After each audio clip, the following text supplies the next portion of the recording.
welcome back to TV Show, where we review our favorite TV shows.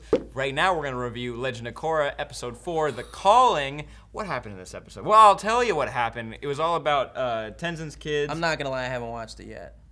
No!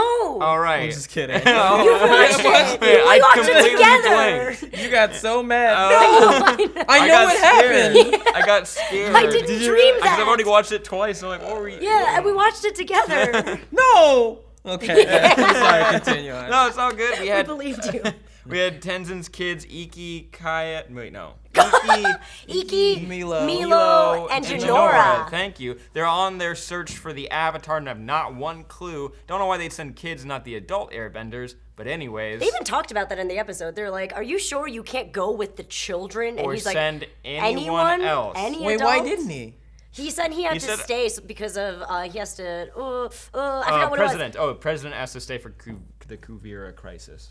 Well, yeah, like some that. kind of. They wanted a non-violent way of dealing with it, so Tenzin had to stay for that. The kids go to search for Korra. Korra's still trying to find out about herself, and she sees cool visions in the swamp and has more Yoda-Toph interactions. And Toph brings up a really good point about what you learn from your villains, or what she's supposed to learn from her enemies, and to what she needs to let go from them. Mm-hmm. Since when did Toph become a spiritual guy? In the 80 when you get years old. that we missed in the story. When you're 130 get years old. old, you just become spiritual, and Everybody you live in in the- the swamp. Apparently, I believe it's been 60 years.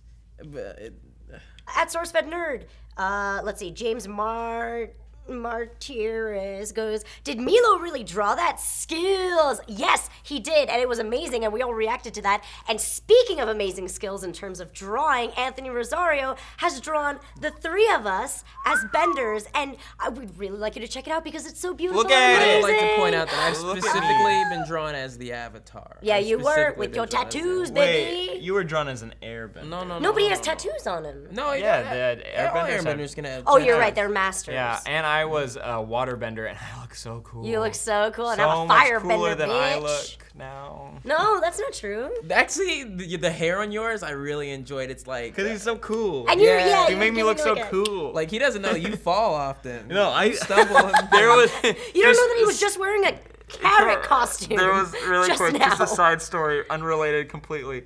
There was a bunch of people from Discovery here, and they were watching one of the white walls being shot, and I went into the green room to look at the big window while they were shooting, and I just kind of peeked in to see if you were in there, and I turned to walk away, and it was dark in the room, and my legs got caught in a picture frame, and I broke it open, and I stumbled over everything, and then you walked by, and I grabbed you, and I said, we have to go right now, we have to leave right now. That is not the guy who drew. No, that is no. not me. Anyway. You drew a smoother version Yeah. of Sam. Much smoother, kind of like Varric, which you I go. missed him in this episode. I was a little bummed when this episode started because I was like, I'm gonna focus more on the kids. Oh. I mean, the kids are okay. Yeah. Well, I liked it because they gave Iki a very important role. She's been gone and for like 2 seasons. Yeah, nobody Like knows they- who she is. Like the so. creator said that they're very in tune with the audience, and I'm sure because they have Tumblrs that they're very active on. Because I don't follow a lot of people, and all I see is their Tumblr posts. Yeah, me too. Yeah. And fact. I'm sure that they've seen how people are always like, "Oh, Iki doesn't do anything." Yeah, so they she's the finally gave lamest her. of the three. Yeah, I mean that's what people are saying, and she, did some cool stuff this episode. She was pretty fantastic. She was the one that was most in tune with where Korra was, but by in tune, accident. yeah, she was just aware of what was going on in the surroundings. Like for example, Jinora she still encountered did the people- real She work. is Yes. very capable. Yeah, like She's she a very encountered capable- bad people because they work for Kuvira, but she encountered them and she used their map. She was very useful. And she wasn't actually captured, which was like a throwback It's to. so funny. What was it? When Aang was captured, he was in one of those stocks. Yeah, and he just but then slipped out. slips out. But then he gets himself back in there to make it Yeah, seem like he's still there, like he's still stuck there and he's powerless. But yeah, Iki did the Airbender same magic. It's thing, an airbender where she just thing. slips out of the ropes and she's like, "Okay, let's look at the map." This is new. Ooh, what's happening? The most pivotal thing that occurs is after the kids are reunited with Korra and Toph. Toph teaches Korra to get the metal poison out of her body by herself. I think That she was was a always powerful physically moment. capable of it. She was always physically capable But of it. emotionally. Emotionally, she was blocked. not. They did a great job of showing the audience what it's like to go through like a traumatic experience like that, like Oh, kind of yeah. like as close to PTSD they have in this universe or whatever, or if they can do on a kid show, because like she sees her demons, like they're constantly haunting her, and like she has this pain that she doesn't want to let go, because if she does, that means she has to move on, and she doesn't know how to do that. Yeah, and they mentioned in the last episode that she'll have, or Toph explains that maybe you still want the poison inside of you, because then you have an excuse to not be the great avatar that you are supposed to be. And there was a cool episode, speaking of like the emotional trauma that she went through. The creator, what's his name, Michael Dante DiMartino. That guy, yeah, he wrote that episode about Korra alone, moving on, like trying to heal and everything. Not this one in particular. Like episode two before that. And he said that's one of his favorite episodes he's ever done, because he was able to capture, like in a cartoon character, still a cartoon character, but it was able to capture a lot of emotion in 30 minutes. Whenever he writes it, I mean, all the writers of the show are really talented, but I can tell when he's written. You always know. I always know. I was like, oh, that's him. It's another his episode jokes are the Yeah, best. his comedy. Bolin jokes are. I think the up comedy, there. the sense of humor of the show is his in particular. So that's why he always writes it the best. Everybody else writes it like in his voice, and he really does it. He's the one that has the voice that everybody's trying to write it in. Interesting. Do you think he also wrote Zuko alone in Airbender? Because Zuko alone, That's a good episode, Korra too. alone, Korra alone is definitely like a throwback to the idea of what Zuko alone was. So, it'd be cool. Yeah, let's figure it out. Let us know in the comments below if Michael Dante DiMartino wrote that episode. Go on your Wikipedia page. Because we're not going to do it. We're not going to check. I'm busy. I'm doing it right now, actually. I got a good tweet right here from @LML_Leo. Lemur throws up, lemur eats throw up. I've seen it all. He ate it? Yeah, he ate it. I didn't notice Like that. a cat. He throws That's it why you up said like it a was like a cat. cat? Yeah, it looks exactly like my cat when she throws up. So is it a lemur or a flying squirrel? It's a lemur. lemur. Wait, no, not the squirrel. The flying Oh, the lemur. Oh, lemur, Milo. when they have Right, the right, berries, right. The berries, right. Milo's, so what, it's supposed to look like Momo? Kind supposed of. to, It's yeah. like Momo, but Evolved I think Momos are extinct. Yeah, yeah. No, so these are the evolution babies. Then why do they look so different? How does Momo have so many babies? I'm not surprised. Some it's people Momo. look different. It backs up and throws up and then goes... and Yeah, eats the because rest of animals it. do Yeah, that. yeah, they do. It's Animals disgusting. do that. Also, called Second Iki's Harvest. animal is adorable. Iki's Oh, the little, flying squirrel. Sugar baby. Yeah, thing. sugar bee. Is that her new spirit animal? Sugar bee. Sugar baby. Sugar BB. It's so cute. Is that her new spirit animal? I know it's not a spirit, but like, you know what I just realized? What you remember the Avatar 1, how he had that reindeer thing? The cat deer. Yeah, that was his spirit animal, but it's not a spirit. It's just an animal. Yeah. And like Appa is Aang's spirit animal, even though it's not a spirit. It's just an animal. When you say spirit animal, what do you? That's what they refer to him as. Every Avatar has an animal. Like Roku has that dragon. Yeah. Oh.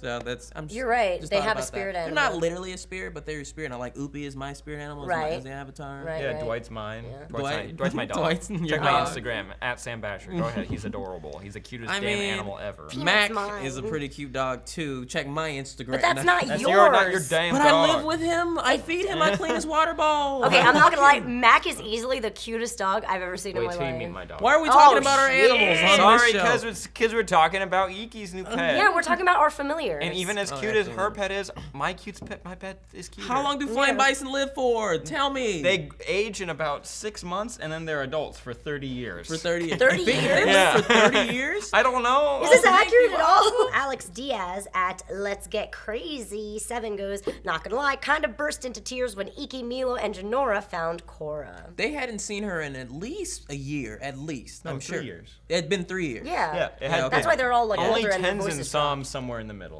Yeah. Yeah. She was with her family, Yeah. with her like family tribe, and then 3 years. and then 6 months ago she told them that she was gonna go back to Republic City, but then she didn't. Korra alone episode montage. They're dealing with Episode this a 2. lot better than I would. Can you imagine if you fought the physical embodiment of evil with someone and then you didn't see him for 3 years? You'd look different. You'd be You'd different. be different. Well, she's pretty different. She's pretty different. Yeah. Was it Iki who's all like, "I love your hair"? I thought that was really cute that was because Milo. it was Yeah, Milo. yeah, It was Milo. very human, and I very much enjoyed that. Milo can get real annoying. Oh, yes. He can get super annoying. They very much captured my feelings about like 8-year-old boys. I hate kids. He reminds me I mean, a lot I of love. He's very hyper, yeah. I like people, but kids. You know he's a lot like Kids. you, right? Milo's I you. hate, when you guys say that, don't you dare. But it's not about it's not the annoying tendencies. It's like his confidence. He's confidence that comes out of nowhere. Yeah. I think he's a lot like Aang. How Aang was in the beginning of Avatar, before his character development, when he's like, ha yeah, on a freaking air scooter. He was less. Yeah, and he likes to ride penguins and stuff. That sounds bad. Toph sits down with Korra and talks about like what should you take from your enemies that you fought over the years and what you need to let go. And it was more apparent in season 2 when she fought Unalaq and Vaatu, and it was like maybe he was right about keeping the spirit portal open. There's this cool Tumblr post. Here's a picture of it. There is a typo in it that you've now pointed out that anarchism Actually, is not a Matt word. Lieberman pointed Oh, it you out did? to me. We were both looking it's at it anarchy. and we're like, Yeah, anarchy. Anarchism is not a word, so I had to call out the person who my made it. goodness. But sorry, they we have still think you're brilliant. Yeah, It's it was cool. really It's cool. We're good. They have a picture of Amon with communism, Unalaq with theocracy, Zahir with anarchy, and Kuvira with fascism. I just want to point out, you may recall many TV shows ago, I said that Zahir reminds me of an anarcho-syndicalist. You guys, you're making that up. Nope, it's a real thing. I don't think anyone said that, but I mean, that's good of you. Maybe that was my insecurity that thought you said that. Yeah. But they also point out that Varric is the embodiment of capitalism and the Earth Queen is an embodiment of monarchy. I think, is that it? No, it's monarchy. No, I was joking. Oh, okay. earlier you guys were saying Wu isn't any of them, but I think he's also a symbol of monarchy because he's pointless, but he has so much power. Yeah, he really doesn't. He doesn't. But it's more what those characters represented. Like they were that times 100. Like they were like, that's all they are. There's nothing else that could be different. Wu is still like, he's like, oh, maybe he's a wild card. I'm saying Brian Konecko and Michael Dante DiMartino are brainwashing our kids into being anti-government. There's some people who really think things like that. Oh, really? Is that a thing with Korra? I'm sure people. Oh, There has to be people like that. Yeah, well, you suck. So the episode ends with all of them, as in Iki, Milo, Jinora, and Korra leaving Toph, and that killed me. She better be back. That's she has 3 to come episodes, back. though. She's got gonna 3 episodes. destroy Kuvira with the hands of That's what I want to see. the blind bandit herself. Yeah, okay. I didn't know where you were gonna go. I didn't know where you were gonna keep She's going. got to put on. Oh man. I thought I was saving you. Really quick, interesting point leading up to whatever the next episode or the next few episodes. Kuvira is headed to Zaofu, the Metal Clan city. It was just said underneath like everything. He's like, oh, they're going there, and they're gonna miss the party. And it's like, oh wait, you're gonna go take down the last city in the Earth Kingdom that hasn't submitted. Been a part of They kind the of slightly mentioned that, and that went right over me. the guys that captured. Right here. Went right over me. The guys right that over captured Iki. And those guys were cool. They won't come back though. No, they won't. With the 2 dudes? No, Yeah. They'll be back. You think so? They'll be back. They'll be Iki's boyfriends. Oh my Weird. goodness, how dare you. No, they won't. What was I Please gonna don't do say? that. Please don't do that. That's the end of the TV show episode for Legend of Korra, episode 4. Hope you guys enjoyed. If you guys want to watch next week's episode, it goes live on noon on Fridays at nick.com, so you can go check it out there or download it on iTunes. I think that's where Oh, you it's can on get it as iTunes well. too? That's where I got. 'Cause Yeah, I that's watched where you it. get I got some. it at like midnight today. Ooh, So Thursday. be early on the early. jam. Beat us to it. And also, if you want to get some cool Avatar or Korra gear, we got some at FHP for you peoples. And you also check out the drawing board because that's what I do my whole week. Besides this. Also, if you haven't already watched it, we have a cool superhero roundup show where I think this week Steve, DJ, and I talk about Constantine, Arrow, The Flash, Marvel's Agents of S.H.I.E.L.D., and the Avengers trailer that came out. It's pretty damn cool. I'm Sam Basher. I'm Reina Scully. I'm William Haynes. Guru Lahima. Banging your mom.